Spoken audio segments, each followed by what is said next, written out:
Well, good evening, everybody, and welcome to the 2021 Legacy Project. We are here. We are live, and we are here, and we're so happy to be here to honor our guests this evening. My name is Gary Cadwallader. I am the Director of Education and Community Engagement at Palm Beach Dramaworks, and we have partnered with Compass Community Center to do this program now. This is our third year. So we're so pleased to be here. We're so pleased to have all of you here. And I have a few announcements, and then we'll get right on with the show. So actually, before I go on with the show, this hair is going to drive me crazy. I'd like to recognize those who we've honored in the past. We have Ruthie Berman, and where's Ruthie? Hi, Ruthie. And Rolando Chang-Barrero here, and Ramsey McLeod. Hi, Ramsey, over here. Is there anyone else who snuck in and I didn't see? Well, we're so glad to have you all back with us again this year. So our goal for this project was to build bridges between generations and really to learn from one another. And I think you'll see in the program tonight that really happened, and lots of bridges were built and understanding and empathy was built. So it's going to be really, really wonderful. We are here to honor four people who have really made a difference, whether very loudly or very quietly in their own way, to our culture and our society and to our country. So we thank them for that. So tonight we honor Frederic Largin, Davilyn Whims, Chris Lacharite, and Donald Cavanaugh.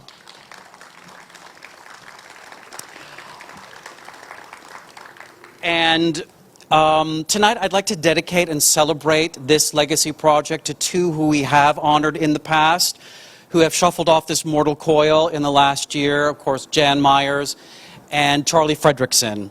So let's give them a round of applause, shall we? We miss them very, very much.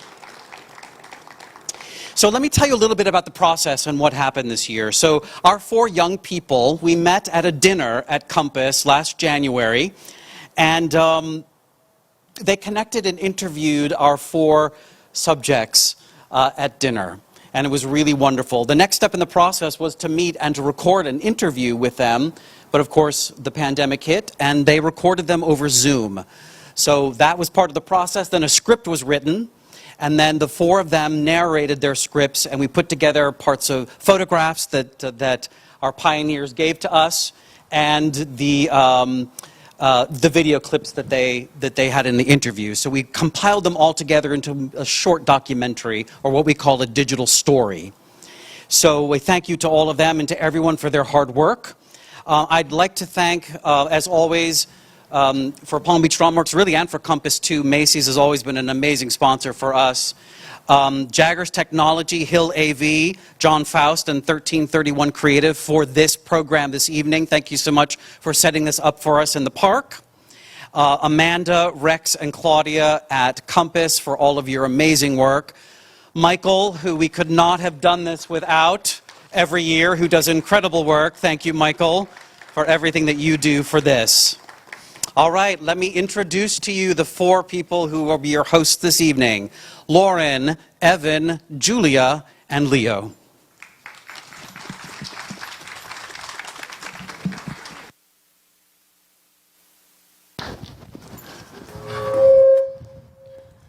It was an incredible awakening of my spirit. Being masculine for me was You find always yourself hard. editing your It was an thoughts. incredible awakening of my Being spirit. masculine for me was always hard. You find yourself editing your It was thoughts. an incredible awakening of my Being spirit. masculine for me was always You hard. find yourself editing your thoughts, your words, and your actions.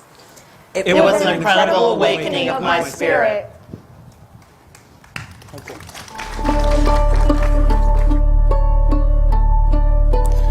The multifaceted and beautiful Frederic Largin has been a nurture and healing force from youth. Whether offering medical healing to soldiers in the military, or as a gardener creating landscapes and tending gardens to create tranquility and beauty, or lending an empathetic and compassionate ear to family, friends, and young people, Frederic focuses on healing and finding serenity within and without. Born and raised in Lowell, Massachusetts, Fredric's parents divorced when he was 3. Frederic was raised by a single mother and her loving family at a time when it was rare for homes to be without both a mother and a father. Frederic wasn't stigmatized, but felt isolated and unique. In reflecting back on his life, Frederic now understands that life has been a constant journey of recapturing a sense of normalcy, to be just like all the other children, without differences. Frederic didn't have a relationship with his father, and only saw him briefly a handful of times for the rest of his father's life. His mother's family was the rock. Frederic remembers waking up at 4 years old and thinking God had made a mistake, believing I'm supposed to be a girl, not a boy. Frederic didn't know where the thought came from, but it was powerful and memorable. It was Frederick's first understanding of non-binary gender, and the start of a lifelong journey to embrace both genders. At the 2017 Transgender Day of Remembrance, Frederic spoke powerfully about his life and gave us an honest assessment of his early years.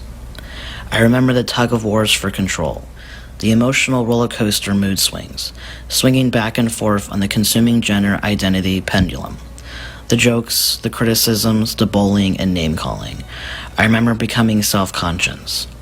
I remember the desires for sex with males and females, but mostly I remember just wanting to love. The only thing I was really conscious of doing was trying to give time to the female side and trying to give time to the male side of my personality. I used to dress up in my mother's clothes and, that sort of thing as a child. And nobody discouraged me. I don't remember any kind of discouragement or any problems with the way that I was. That all came much later. That came in my teenage years. People become aware of things in the world, and even myself, I became aware of this duality of my personality, and I tried to block the female side out. I spent the most of my adult life trying to block that side of myself out and just concentrating on being a male. So basically, I was living half a life. I lived half a life for all of my adult life. Frederic served in the Navy during Vietnam, helping wounded soldiers through tough medical crisis. His caring and compassion for our soldiers is incredible. After discharge, Frederic was interested in becoming a medical missionary, but wasn't accepted into the monastery, refocusing life's journey onto new paths. At the suggestion of a friend, Frederic moved to California in 1967, exploring and embracing Chris, the female spirit within. Frederic had been expressing the purely masculine side during the war, the spirit John, but now reveled in growing long hair like flower children, wearing bell-bottoms, beads, and setting for a cosmetology license. For the first time, Chris felt the freedom to express and live in femininity. And for the first time in my life, I felt like a woman. I realized in doing that, I had the freedom to express that side of myself. And it felt very, very, very real to me. Being masculine did not have a reality. Being masculine for me was always work. I had to work at being a male. I always had to work on how I acted, how I thought, how I dressed, how I presented myself. What did people think of me? This is my modus operandi for most of my life.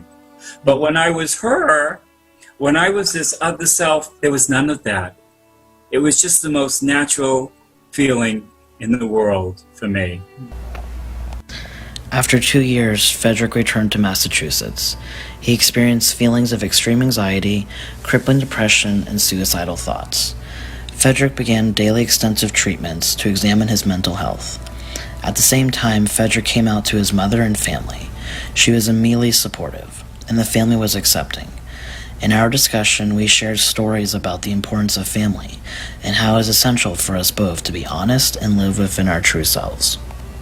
When we're not open, and when we're walking around with this inside of us, kind of like, a secret, and at the same time we're trying to interact with the world.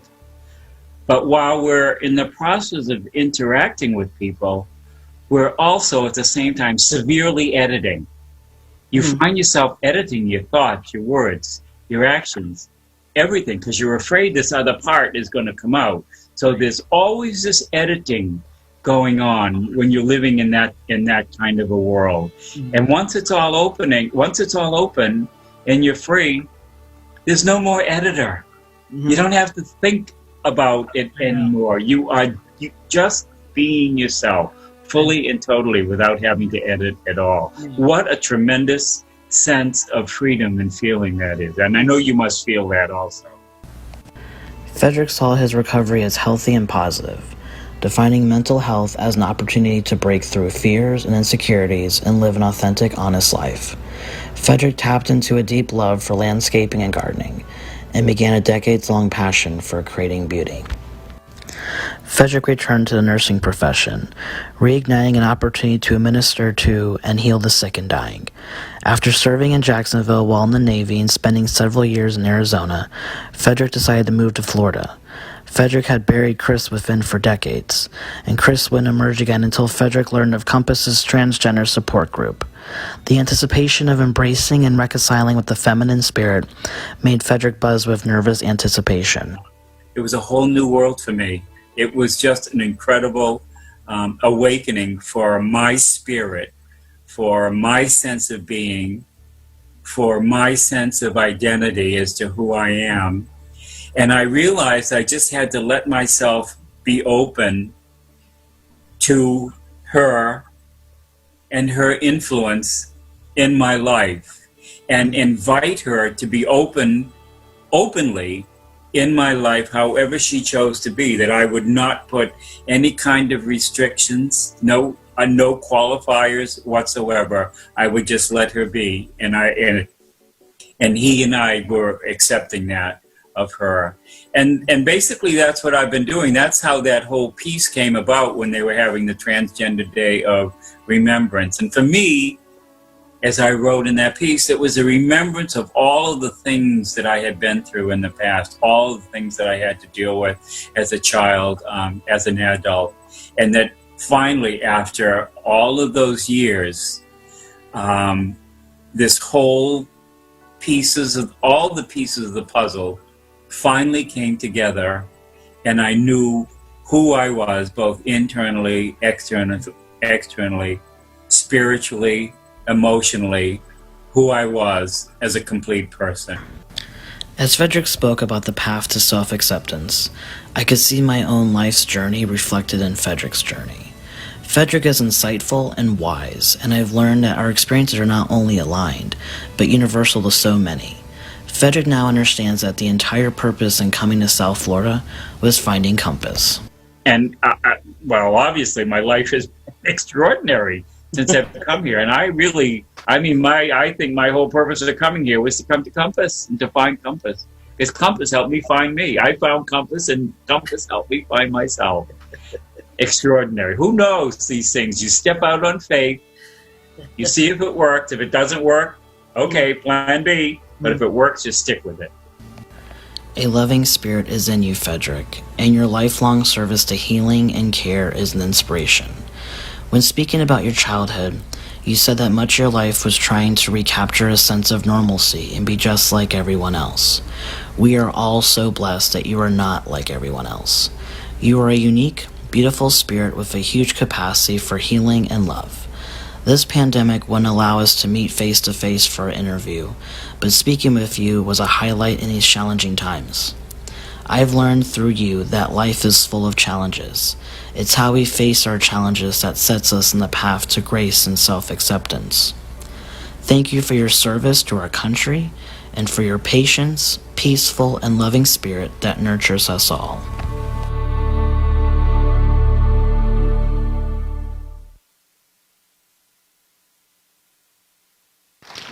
Frederic, thank you for taking the time to share your story with me. You are a true trailblazer for me and many others. I knew when you and I met that we would hit it off right off the bat. With everything going on, we weren't able to meet face to face. With the power of technology, it felt like you were right there in the room with me. You are also a mentor and a true inspiration to me. I am grateful and honored to have had the opportunity to sit and not only share your story, but also share a little bit of mine. I will never forget this experience for the rest of my life. Thank you for your service and for everything that you do for our community. Thank you, Frederic. And ladies and gentlemen, I would like to introduce Frederic, if you don't mind, please standing.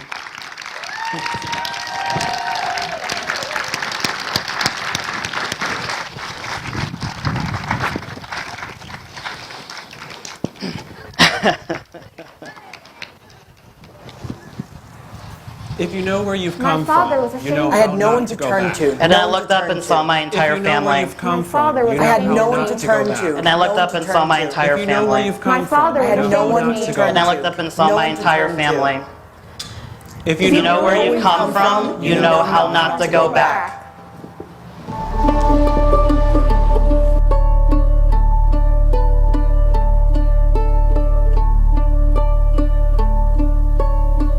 Chris Lacharite is a tireless activist and an incredible nurturer.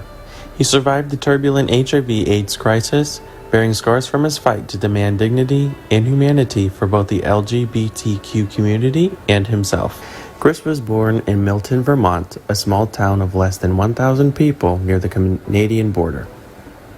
His family was conservative French-Canadian, and his father was the chief of the fire department. He was close to his younger siblings, Cindy and Matt, but he was deeply challenged by his father. It was hard. It was really hard. It started, I guess it started when I was like in first or second grade. People started calling me names and beating up on me. And it really never stopped till I got out of Milton. It was bad. It was bad. And my father was ashamed of me. Because he wanted a big butch, boy, and he did not get that. And so, and the people who hurt me were men, so or boys, or male, and so I hung around with the girls, and that made it even worse because I modeled my behavior after them. And so it kept getting worse and worse and worse. And, some of the things that happened to me were pretty bad. My mom at that time did pretty much anything my father told her. I mean, you got to realize that. I was born in 1953. Yeah. So, the husband-wife relationship in the 50s and the 60s is very, very different than what it is now. So, she was the housewife and, and she supported everything he did. She really didn't, I have to admit that she didn't really, I don't want to say no better because it makes her sound stupid, but she was just part of a lot of women who were in the same situation as herself. Because I was called a lot of names growing up, it was in my head that, I am, what they were calling me. I didn't admit that, but that's what was going on in my head. And I remember when I was like, I guess a junior in high school, my best friend I was in love with. And when I knew that I was gay was when I wanted to kiss him. Before I had fooled around a little bit, boys will be boys, that kind of stuff. Yeah. But this was romantic. And that was very, very different for me. And when I learned that, it was like, ugh, I really am one. I mean, that was the realization for me. It wasn't, I'm gay, it was, shit, I'm gay. Yeah. Or I am a faggot or something like that. That was the internal dialogue. No one to turn to. No one to turn to. The teachers just didn't look the other way. Like I said, my father was ashamed of me, so that wasn't a place to go. And I had no one. And so I kept all that stuff inside me and pretended like nothing was ever happening. Meanwhile, I was being pushed down the stairs or, being tripped up I remember one time, and this was one of the worst, and it wasn't physical, but I was being elected into the National Honor Society, and I was doing it as a first-year junior, which was very unusual at that time. And so the school had secretly invited my whole family, my aunts and my uncles and all of that kind of stuff, to be there, and I didn't know that. Yeah. And they were sitting in the back, and and I was totally surprised when they called my name. And as I was walking up to the stage, a whole mess of boys just yelled out, "Faggot," really loud, as I was getting up on the stage. So, and then I looked up and I saw my whole family sitting in the back, hearing that and watching that. And, obviously, afterwards my father shook my hand. And he looked away. He did say, "I'm very proud of you," but he looked away. And I didn't get over that for a long time. That was very, very humiliating for me. Like so many young people who are severely bullied and traumatized, Chris internalized fear and shame, kept his head down, and channeled his anxieties into what he called a political queer, working with community activists to build a coalition for equality and eventually funding for HIV/AIDS. At that time, community activism was called the movement, and it was fueled by the vast number of young people and progressive educators at Boston colleges and universities. He joined rallies and demonstrations for ACT UP, marched in his first Pride Parade, and volunteered for the Gay Community News, the center of LGBTQ information and resources. Simultaneously, he finally felt able to fully express who he was inside and developed a furious rage at politicians and leaders trying to suppress our community. After receiving his degree, Chris was hired by Brigham and Women's Hospital and eventually became the nursing manager of the coronary care unit. After the hospital emergency room became overwhelmed with AIDS patients, the hospital created an HIV treatment program in 1987 to administer to the large number being admitted.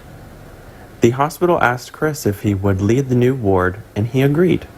His work, though very difficult and time-consuming, helped nurture and care for the many sick and dying. Chris said that relief only came after the first experimental antiviral therapies began showing promise. Only then was there a light at the end of the tunnel. Chris's life became overwhelming as he became the go-to person for answers about HIV. He was working full-time, served on committees and on the board of the AIDS Action Committee, gave lectures, interviews to the media, professional development and training to other medical professionals on HIV/AIDS care, and even co-wrote a textbook, Comfort and Caring, nursing the person with HIV infection to help guide medical professionals with as much information as possible. Chris was inundated and overwhelmed by HIV/AIDS. Because information about the virus was poor and no one knew who to turn to, Chris would be the person many would contact. He would return home at night, exhausted, to find dozens of voicemails on his answering machine with the questions about the virus. While this was challenging, the disease became personal. In 1988, his lover, Paul, developed AIDS, which quickly advanced to pneumonia. Within 9 months, Paul passed away, and within 6 months, his best friend passed, quickly deepening Chris's painful distress. Chris next moved to Los Angeles, but didn't care for the city. He began doctoral work at the University of Miami, moving back to South Florida in 1994. Working full-time and preparing his dissertation, a friend introduced Chris to meth. An addiction to methamphetamines overwhelmed Chris's life, and he left school before he could finish his degree. Chris entered rehab multiple times, finally realizing that he was merely numbing the effects of PTSD suffered after years of frontline work. He was committed to naming the trauma that led him to addiction and learned a great deal about himself. At the same time, he remembered the fortitude of a patient, Gail, from his work in Boston that gave him courage and a will to survive. I had this, a patient, a woman, her name was Gail. And Gail was like 23 and had 4 children under the age of 5. And her boyfriend gave her HIV and she progressed rapidly to AIDS. Now, Gail is a person you'd couldn't help but love. She was just so kind and sassy, and kind of the kind of character that people survive. That you see that kind of character among survivors. That kind of sassy, I'll do what I want kind of stuff, which makes sense to me. And so anyway, I had followed Gail very closely because she was really sick, and I remember I was taking the trolley to work one day, and you have to climb a hill, and I'd been looking for Gail because she had PCP, she had pneumonia, and I was unable to get her. And there was Gail walking up this hill with like bags of groceries and juice and all that kind of stuff. And I got off the train, and I walked to her, and I said, "I've been looking for you. You've got PCP." She said, "Oh, I know I have PCP, but I'm not going to leave my house empty to go in the hospital because my babies need, this and that and another thing." And she was so devoted to those children, and this epidemic, or that epidemic, just cut her life so short. And one of the most moving moments of my life was when she was getting ready to die. And she wanted something for her kids to remember her by. And so she asked if we could set up a videotape while she's in her hospital bed. She's this big around, and she's got IVs hanging and all of this kind of stuff. And there were, 2 or 3 of us in the room with her. And we turned on the video camera, and she gave the most heartfelt, wonderful, I don't know what you call it, a narrative for her kids to remember her by. That we were all like sitting there bawling our eyes out, and she's like sitting there like always being the strong one. Gail impacted my life a lot in terms of surviving. Chris himself was diagnosed with HIV at 33 and now is a long-term survivor. As always, Chris channels his life work into helping others. At Metropolitan Community Church of the Palm Beaches, Chris began a chapter of Let's Kick Ass, AIDS Survival Syndrome, known here as MCC's HIV Long-Term Survivors Network, an organization dedicated to helping survivors thrive. Many long-term survivors struggled to make sense of their lives, surviving when so many partners, spouses, friends, and acquaintances died senselessly. MCC's organization is a safe space in which to share and find comfort. Chris created and runs MCC's Food for the Soul, a food delivery program for food insecure homebound people living with HIV. Chris is an inspiration, living to fight and fighting to live. I can only imagine the thousands of people touched by his drive to educate, comfort, activate, and encourage. Today, our community has rights and privileges because people like Chris fought tough battles, waged within and without. When I asked him about my generation, he was just as positive. Well, first of all, I am very happy for your generation. I mean, your world is going to be so different than ours was. And for that, I'm joyful. I mean, I really have to say it fills my heart. You all need to remember how you got here. You have to remember whose backs you've been climbing up on to get, politically, sociopolitically, where you're at. And that's not only important just because I think that that being grateful, for having this very different life than you have now is important. But I also think it gives you a perspective, so you never let this happen again. You need to, you have the awareness. If you know where you've come from, you know how not to go back. And so you'll be much more vigilant about acts of oppression and bullying and racism and all of that crap. you'll just be, and for that, I mean, I wish I would be around. I probably won't be around for a lot of it, but, I really think that despite all of what's going on right now, that's all going to go away. I said, and I think that, I'm very optimistic for y'all. Chris, I hope you know how grateful we all are for the struggles you witnessed and for the care you continue to shower on this community. If it weren't for activists like you who sacrifice so much not only to care for others, but educate us in what it takes to lead with dignity, thank you for your sacrifices, and thank you for allowing me to learn about your fascinating life.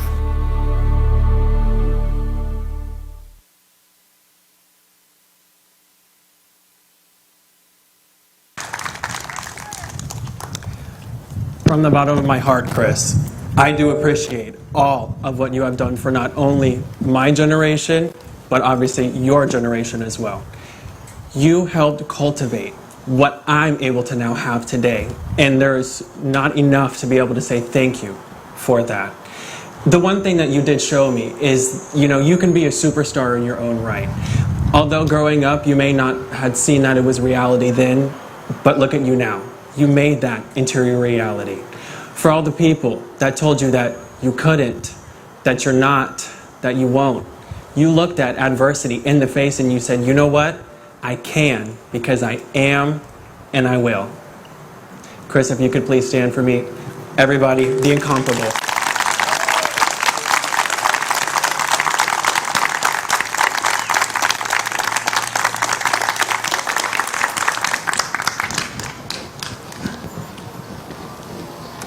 That's what we do as activists. It's We make difficult the when you path feel like easier You cannot ignore for your those rights, who they'll are be behind taken us. away. Community to be That's what we do as It's activists. difficult when you We feel make like the You cannot path ignore your easier rights, for they'll be those taken who are away. behind community us. to be open and That's what we out. do as It's difficult activists. when You cannot ignore your rights, they'll be taken away. Those who Community to come be behind open us. and out.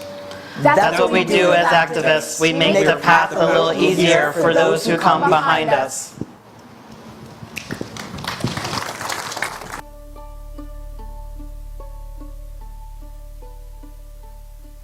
I had the pleasure and honor of meeting Davilyn Whims and learning about her life of activism and community engagement.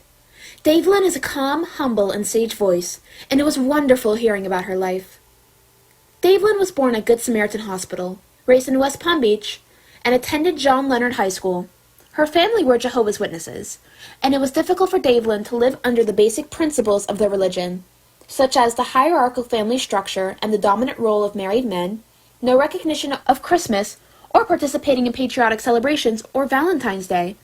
She always had the desire to be independent, under no one's thumb, and focus on self-determination. Blazing her own path in life, Davilyn left home at 16 seeking freedom. Returned home briefly due to her age, she was able to forge out on her own permanently at 17. When Davilyn was young, it was difficult to be open about her sexuality, especially raised in the strict customs of her religion. Jehovah's Witnesses, like most religions, were hostile to LGBTQ people, and at any time the church could disfellowship anyone living an authentic LGBTQ life. Davilyn mentioned that it was also very dangerous in the community to be an out person. Most women and girls were closeted, and though there were masculine women who wouldn't hide their true selves, their lives could be very difficult, and they were forced to constantly defend themselves from attacks. Davilyn had feelings for women, but didn't know for sure if she was interested in dating girls. Until she had her first kiss. The pulsing feelings confirmed that this was who she was, and she wouldn't disappear from her truth. Davilyn was never able to fully come out to her parents or family. While she was never explicitly rejected, she never felt supported or accepted by anyone in her immediate family. Instead, Davilyn created family of friends, and with her late partner of 21 years, Rusty Gordon, a family of activist friends. Like many LGBTQ persons, families are made of close friends who love and support one another 100%. Because Davilyn's family religion didn't allow members to participate in politics, she didn't become an inspired and active member until 1988 when she met Rusty Gordon, a passionate and tireless advocate of political change. Rusty and I met at a group that lesbians had formed here in Palm Beach County called SWIM, Single Women in Motion. It had a couple of different names over the years, but that's what it was called when we met. And we were having a potluck dinner at one of our members' homes. I remember it was what's called Palm Club West. And everybody kept talking about this woman named Rusty that was coming up from Broward County to join us. So I guess a few of the people there knew her. I had no idea who she was. But everybody was told to wear a hat to the potluck and bring some sort of little instrument that you could play. So I wore a Panama Jack hat. I think I brought a kazoo. I don't remember if I ever got to play it, but that's what I brought. So eventually Rusty came in. She was with another woman she brought was her friend. Her friend came with her to try to hook up with somebody to see if she could find somebody. So interestingly enough, Rusty and I chatted together most of the evening, and we exchanged phone numbers. And this is funny, I have to tell you this. Rusty asked me, she said, what's going, because Rusty was very connected. She's always an activist from her teen years onward. So she asked me, Miss Couch Potato, oh, what's happening in Palm Beach County? What's going on politically and so forth? And I thought, well, I said, well, I really don't know. I said, I don't really run in those circles. So a few days went by and Rusty started calling me, and we arranged to get together at an all-women's dance down in Broward County. I can't remember what facility it was at, but it was a hall they rented out on a monthly basis to do all women's dances. And I went with two of my friends from here. The three of us went down together. We met at Rusty's house. She lived off of, get this, Davie Boulevard. In Fort Lauderdale. She shared one side of a duplex there, and her parents lived on the other side. Okay, so back to the dance. So we meet up. We got to the dance. And Rusty and I ended up dancing all the slow dances together that night. And then we started dating from there forward. We went back and forth, took turns driving back and forth. And of course, eventually she moved up here with her parents. So anyway, we started dating, and she got me involved in the National Organization for Women, and we got involved in politics, and I found that it was interesting to me, and I wanted to be involved in it. So it was very interesting. I mean, she exposed me to many things I'd never thought about, joining with before. So I thought that was great, and for 22 years we were, if you saw one, you saw the other one. That's how it was. So that's how I came to be involved in politics, was through her. She was quite the mentor. Life-changing. I was at a Blast event once, and they said, they were asking everybody, what was your most life-changing event? And I had to think, and I said, well, actually it was meeting Rusty, because it really changed the course of my life. Together, Davilyn and Rusty worked tirelessly advocating for equality for both the woman and the LGBTQ community. Rusty was a force in political advocacy and introduced Davilyn to the National Organization of Women and the LGBTQ+ Democratic Caucus, now named in Rusty's honor. Davilyn participated in the March on Washington and many other marches, adding her voice to the millions advocating for equality. It is activists like Davilyn and Rusty who paved the way for not only marriage equality, but also equality in all areas of society. However, she has concerns about the movement's stagnating or fading. Her advice for young people today is, you cannot ignore the rights we've won, as they may be taken away. I think that you cannot ignore your rights, or they will go away. We have a religious faction in this country that would like to see us living under a theocracy rather than a democracy. And it's the old saying, it's not your God I fear, it's what you would do in the name of your God that I fear. So we have to be ever vigilant about our rights. and pay attention to what government is doing, from the local county commission all the way to the president of the United States, because the things can easily get by us that will affect us. And you have to, let me say this, from the days of the Stonewall Uprising, keep on marching, because it's important. Yes, everybody has the right to practice their religion and their beliefs, but don't foist it upon those who choose not to practice it. It's a personal matter, is how I view it. Personal matter. If two consenting adults want to be together and they're not doing anything in the way of harming anyone else, then I see they should not be harassed for that. They're the same sex, the opposite sex. Do the religious people want to say that God made a mistake? God's supposed to be perfect, that they believe in.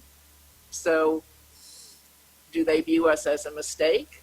I can't speak to that because I don't believe that way. But it's a profound question to ask somebody who would tend to discriminate against you because of your chosen partner in life. And I suppose that the people who oppose us would say, well, you're forcing your lifestyle on us. But I'm not forcing my lifestyle on you, but I deserve the right to marry and to be able to have the same tax breaks as married people. I was with somebody for 22 years. That's longer than many heterosexuals sometimes stay together. So, I mean, don't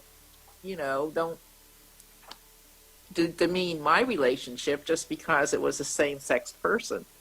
It was from the heart, and it was a sincere relationship.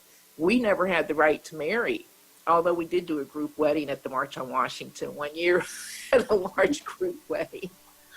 I do have a certificate from that, but to actually become one and one legally, no, Rusty had passed before that happened. So, and I have chosen to remain single. I asked Davilyn about Compass, and we spoke about its impact on our lives. As a Center for Knowledge, it is a place where activism is supported and encouraged. I think that Compass is a wonderful resource for the youth to have a place to go, to find like kind, and to not be endangered to do that. It's a safe space. And I think Compass is a very good supporter of youth in the community, and it gives them good experiences, such as what you're doing now, interviewing someone, and other things that it exposes you to. And I highly admire Compass for allowing different groups to meet in their building and supporting the different local organizations that need to use their space to come together. PFLAG being one of those. I'm very good friends with Carol Benowitz, and for many years we've done marches together, so we go back a ways. And PFLAG is a wonderful thing. It helps parents come to terms with their child's sexuality if they're having a problem with that. But I think that so many things have come to the forefront now that today's youth don't have all of the prejudices perhaps that our parents held regarding same-sex relationships and so forth, because as more people have come out of the closet and shown who they are, that we have a face, that we're just normal people that live normal lives like the rest of the world, it's okay for us to exist, and hopefully you won't have the harassments that we had to worry about growing up, or being attacked by someone just because of who you choose to love. So I envy that about the youth, and I also am glad that we took the steps over the years that's made it easier, and I'm sure that you as a youth will go forward and make steps easier for those who come behind you as well. And that's what we do as activists. We make the path a little easier for those who come behind us. I hope to see that when somebody walks arm in arm with a person of the same sex and they show, light affection to each other as people do, that they will not be looked at sideways or with any type of concern. It's just a normal, everyday thing. And I would hope that people will stop teaching their children prejudice, because that's a learned thing. It's not a natural thing.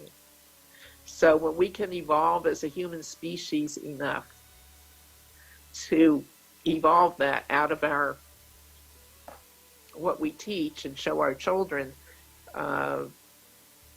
it'll become a better world eventually just from that alone. True equality for all.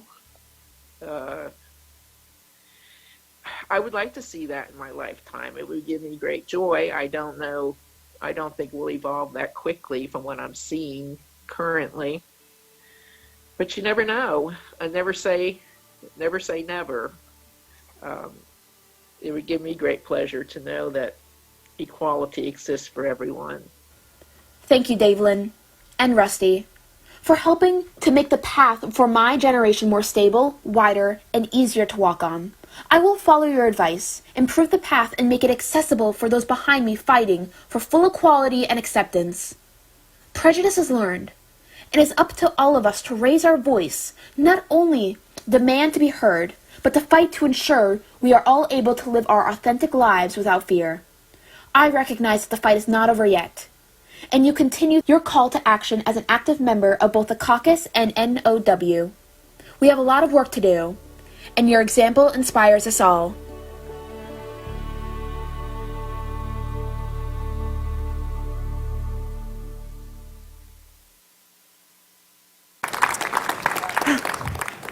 Davilyn, there are not enough words out there to describe how grateful I am for your activism and the conversation that we had.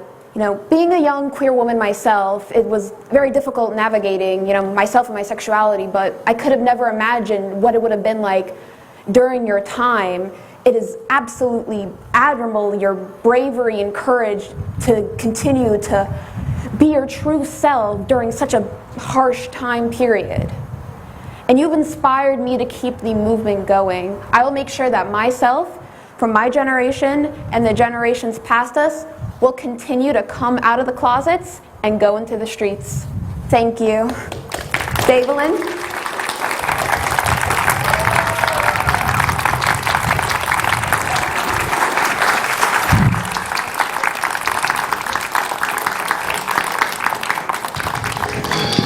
I didn't know how it would work out. I was taken to the Catholic priest room if I need an exorcism. I didn't know how it would work out. I was taken to the Catholic priest room if I need an exorcism. I didn't know how it would work out in the long run. I was taken to the Catholic priest room if I need an exorcism. Dumped in the garbage cans. I didn't know how it would work out in the long run, but here I am.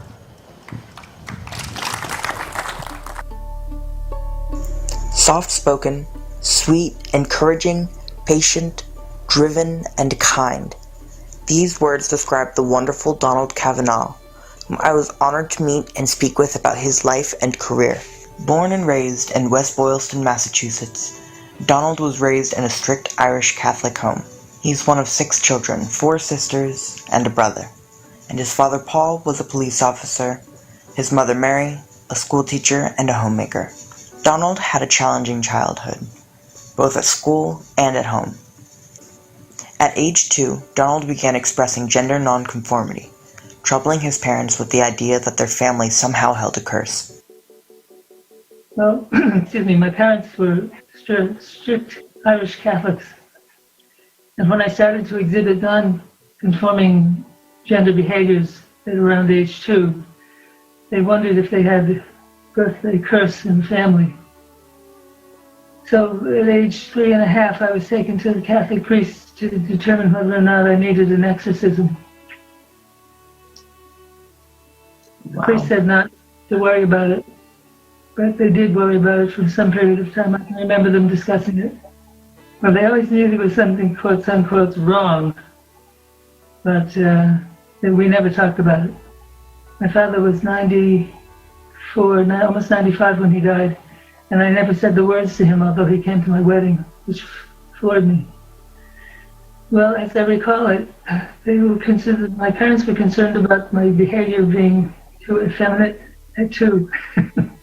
But having done some research into the area, I understand that children start exhibiting gender behaviors very early, so it was not unusual.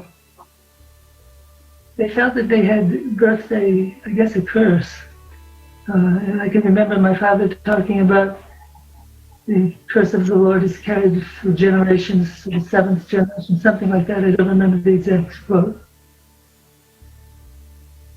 But that's, as I think back on it, it would be hard for a person to love a child who represented this for them. So I don't know how that worked out in the long run. But here I am. As Donald grew, he was bullied mercilessly at school. He was removed from the public school system in the 6th grade due to relentless daily bullying and was sent to Catholic school. He said, "Being who I am was very tough, and it did not get any better." I was beaten up at school regularly and manhandled, dumped into the garbage cans and hung up in the lockers. And my mother would say, "What do you do to cause these kids to hate you so much?" I guess we would say that I was outed. I didn't come out when I was 7, and the classmate called me an effing faggot. I didn't know what it meant, so I knew I had to figure out what the word was, and I hadn't been taught the dictionary yet. A wonderful book. But it didn't seem like something I wanted to ask my mother about, so I figured I better ask my father, and my father and I did not have a very good relationship shortly after birth. I get the impression he didn't care much for me. I must say that I was pleased he never called me a faggot, but he called me a sissy regularly. And in his world, I was a sissy. There couldn't be any other term for it. And I'd go to school and I'd get beaten up and I'd be called a faggot. And I'd go home and my parents would wonder, "Why are you being beaten up?" And they really knew why. They knew what was going on, but they couldn't talk about it. My mother went to schools, talked to the teachers. Everybody talked around the issue, but nobody actually sat down and addressed the issue. And I certainly didn't do that because I was not welcome at school or at home, unfortunately. I remember one time my father was going to teach me to punch back. And we went out into the backyard and he put down to my height. And he pushed me with his fist and he said, "Now what do you do?" And I turned around to him and I started to cry. So I was a sissy again. I never really came out to my parents. We all knew what the issue was. Nobody was going to mention it. This was the early 50s. When the kid in 7th grade, when I was 7 and the kid called me an effing faggot, as I was telling you before, I needed to find out what it meant because I didn't know what a faggot was. And I didn't know what effing was. So, make a long story short, I knew it wasn't a mother's conversation, it had to be a father's conversation, and my father had been instructed by my mother that on Sunday mornings after church, he would take me, ride for a ride in his truck, and we would talk about things that men needed to know about. Of course, we went for the ride in the truck and never talked about anything at all, but at least we went for the ride. And in the springtime, we would go pick wildflowers to bring home to my mother, lady slippers and mayflowers. And it was down this dirt road along a railroad track, about a mile from my family's home, where we were this particular April morning. And I was going to ask my father what a fucking, excuse the expression, effing faggot was. And I finally built up all of my concentration because we were driving on the dirt road. We were going now to get onto the tar roads and it would be too late once we hit tar. So I squeaked, literally squeaked, "Dad, what's a effing faggot?" He slammed on the brakes so hard, now think of this, we didn't have seatbelts. I smashed my head into the windshield, and he hit his stomach with the steering wheel. And he got his breath knocked out of him, but not before he got himself up in the air with his arms out, screaming, "Why, are you a faggot?" So the flowers had been tossed all over the cabin of the car, truck actually. I had a headache, the bump was on my head. I picked up the flowers and I said, no, somebody else called somebody that. He said, well, you better not be a faggot because I hate faggots and God hates faggots. And if you're a faggot, then we hate you. He went on excessively. And that was how I found out what a faggot was. But the interesting thing was he insisted it was they. They sinned against God. So I knew that I wasn't alone, although I didn't know where to find any others. So if there had been a place where others were, if there had been something like Compass modified to whatever it was back then, just being aware of it would have made my life happier. And I think that's one of the things a lot of the gay kids, LGBT kids, have the issue is finding other people like themselves to measure themselves by, to understand where they are. And that's what Compass brings and would bring to my little town in Massachusetts. Seeing the Catholic priesthood as an opportunity to disarm his parents and family from judgment, Donald graduated with a degree in philosophy from the College of the Holy Cross in Worcester, Massachusetts, and began postgraduate work at the University of Leuven in Belgium. I guess it was between age 9 and 10. I realized that if I told the family that I wanted to be a priest, it took the burden of dating women off of my shoulders. And off of theirs also. I'm sure they were relieved not to have to say, well, we think he's gay. Or as my father would have said, queer. So the Vietnam War was in process, so I was able to get a deferment for the clergy. Being a clergy member was the reason that you didn't have to go. So I hung on to that for an extra year. Sure now that the religious life wasn't right for him, Donald returned to the United States and moved to New York City. He was excited to be away from his strict parents and narrow-minded community. And in New York, Donald began working for Merrill Lynch. When he spoke to his supervisor about advancing with the company, he was told, quote, he had to get married because everyone thought he was a faggot, unquote. Donald did what he thought was best and what many LGBT people did at the time. He married for job security. Donald and his wife remained married for 20 years, and Donald looks back now with sadness at the damaged lives from not only his relationship, but of so many couples forced to navigate through homophobic prejudices supported by the lack of equality laws.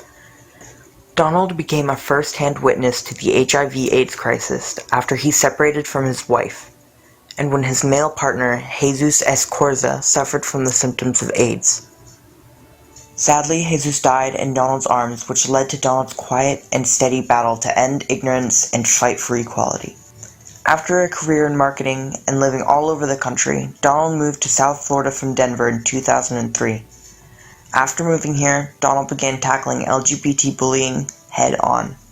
He became the program director of Safe Schools South Florida, helping teachers and administrators recognize real or perceived bullying and giving them intervention tools to create safe spaces. Donald served on the board and became the Youth and Family Services Director for Compass in 2008, mentoring LGBT youth and guiding parents and guardians through conversations about sexuality and gender with young people. Donald humanized the trauma he experienced as a child and focused his energies to ensure children have a safe space in which to learn and find answers. After healing from the wounds of distress and misery, Donald found a positive spirit within and changed lives when he went to his hometown in Massachusetts in 2010 to marry his husband, Pastor Taylor Stevens of Unity of the Palm Beaches. He was surprised that his father wanted to attend the wedding. Taylor and I were going to get married. I wanted to be married in my hometown, which is a quaint little town in central Massachusetts. They have a bandstand where we wanted to have the wedding. And we were going to fly up from here. And I said to my older sister, my father had been a local policeman in the town, so everybody in town knew him, even though his friends were all dead. And I knew that as soon as we signed up for the wedding, for the marriage certificate in the town hall, the word would be gotten to my father that his queer son was actually going to marry another man. So I said to my sister, he's had heart attacks, I don't want to kill him. But he's going to find out if I don't say something, what should I do? She said, I'll check it out for you. So she called me back 2 weeks later and she said, not only does he not care about you getting married to a man, he wants to come to the wedding. I nearly fell on the floor. My mouth still falls open when I tell the story. Donald and Taylor were married on the town square with his father and family in attendance. Donald's father grew to love and respect Taylor and called him son. Donald and Taylor have now celebrated 10 years of marriage, and Donald continues to write about and advocate for our community as a journalist, consultant, and speaker through his company, Triangle Consulting. Thank you, Donald, for channeling your trauma and abuse from family, schoolmates, and the workplace into an advocacy for young people so that they too no longer suffer at the hands of homophobic legislation or systemic inequality. Thank you for helping so many people find courage, resilience, and safety in our community.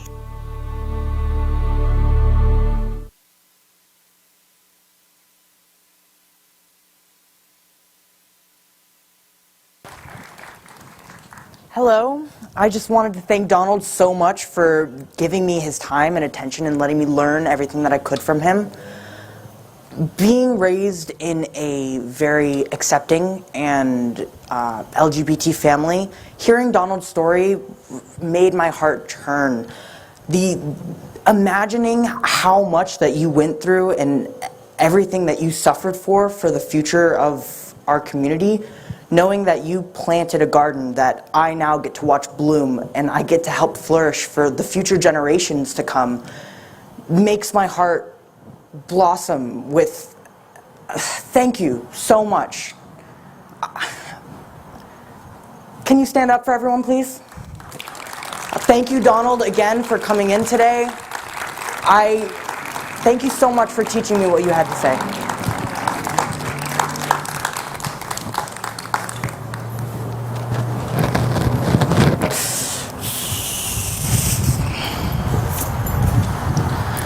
It was an incredible awakening in my spirit. If you know where you've come from, you know how not to go back. That's what we do as activists. We make the path a little easier for those who come behind us. I didn't know how it would work out in the long run, but here I am. Thank you, Frederic. Thank you, Chris. Thank you, Davilyn. Thank you, Donald. And thank you for leading the fight.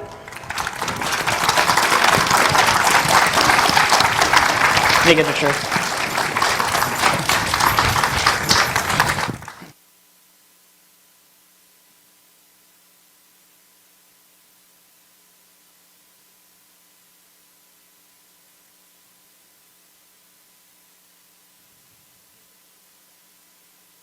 To the stage, please. It would be very much appreciated. Let's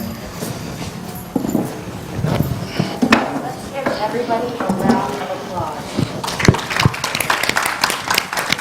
Can you hear me now?